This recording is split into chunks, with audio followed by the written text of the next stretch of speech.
जय जगन्नाथ सांगमाने नमस्कार दर्शक बंधु। श्रीमंदिर भोग मंडप उपरे थिबा हंडा और बाल्टी रे कौन रही तार रहस्य सत्य रही कौन दुर्लभ रत्न अलंकार कहीं एही भोग मंडप उपरे रही हंडा कौन रही यार रहस्य आसतु जानिबा यार संपूर्ण सत्यतार रहस्य।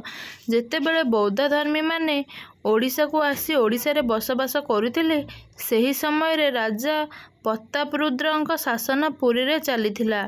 थरे बौद्ध धर्मी माने पुरी आसीथिले सेही समय रे पश्चिम ओडिशार किछि तांत्रिक पुरी जगन्नाथଙ୍କ दर्शन करिया पई आसीथिले।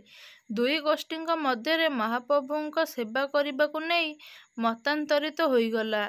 बौद्ध धर्मी माने कहिले आमे प्रथमे प्रभुଙ୍କ दर्शन और सेवा करिबू, किंतु तांत्रिक माने कहिले ना आमे प्रथमे महाप्रभुଙ୍କର सेवा करिबू। एही कथा राजाଙ୍କ पाखरे पहुँचिला।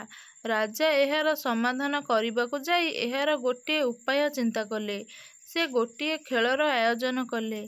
से गोटे हंडा मध्य गोटे सापकू रखिदेले। जीए एहा सठिक भाव कहीदेव हंडा मध्य कौन अच्छी से सर्वप्रथमे प्रभुଙ୍କର सेवा करिबो। एहा परे तांत्रिक माने तांको तंत्र बल एहा भितर साप अच्छी बोली कहिथिले, किंतु बौद्ध धर्मी माने निजर सिद्धि बल से सापकू भस्म करदेले आउ कहिले एही हंडा भितर भस्म अच्छी। जेतेबेले हंडाटी खोलागला ता भितरु भस्म बाहरिला। एही सुंदर घटनाटी को मन रखिबाकू जाई एही हंडाटी को राजा भोग मंडप उपरे स्थापना करिदेले। किंबदंती कुहे एही हंडा भितर बहुत दुर्लभ रत्न अलंकार अच्छी, किंतु एहा भितर केते सत्यता अच्छी ताहा काहारिकू मध्य जणा नाही। किंतु आजि मध्य एही अष्टधातुरे गढ़ा होइथिबा हंडाटी भोग मंडप उपरे शोभा पाउछि।